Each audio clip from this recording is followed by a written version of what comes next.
This is the Itel A60 4G, apparently the cheapest brand new 4G phone you can buy. It retails for 45,900 naira. So what do you get for that price? Let's find out. For a phone that costs 46,000 naira, they do give you a lot of stuff in the box, even a plastic phone case. But the star of the show is the phone itself. I think this is definitely a good looking phone. It has a nice matte pattern finish on the rear, which is great for hiding fingerprint marks or smudges. We've got a camera module to the top left. It houses 2 cameras, 1 flash and a fingerprint sensor. I think keeping the fingerprint sensor inside that module gives it a more polished look. So I'm a big fan of that. Then we have Itel branding on the bottom left of the phone, which gives it an overall minimalistic look. As for colors, there are 3: dawn blue, sapphire black and daylight green. This is the blue one.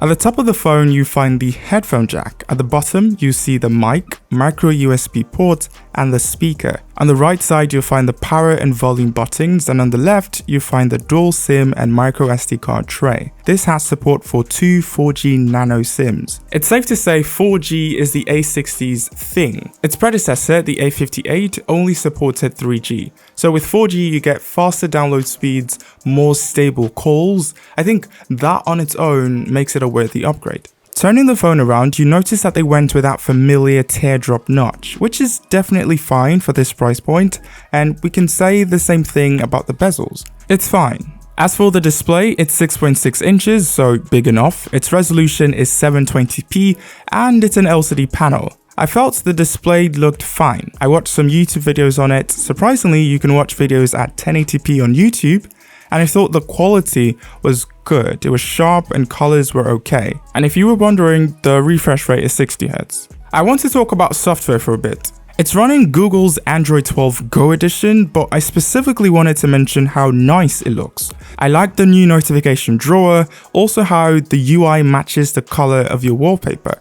Reminds me of Material U, which kind of gives your phone a different look every time you change your wallpaper. And also there are a lot of cool wallpapers preloaded on here. So I would say I really like the look of this phone. I mentioned earlier that I liked how they designed the back of this phone, especially the camera module. I also mentioned it has 2 cameras on the back, an 8 megapixel primary lens and a secondary AI lens. So really 1 camera. And on the front, there's a 5 megapixel selfie camera.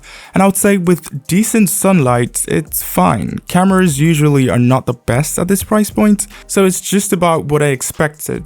Okay photos. It's running a Unisoc SoC. It's the SC9832E processor with 2GB of RAM and 32GB of storage, which can be expanded thankfully up to 128GB using an SD card. Navigating the phone is not buttery smooth, clearly because this is an entry-level chipset for an entry-level phone. And in order to keep the price of this phone down, sacrifices had to be made. So I guess performance was one of them. So if you're a serious gamer or a heavy phone user, then this might be a problem, but that's not to say that you can't game on this phone or you can't multitask.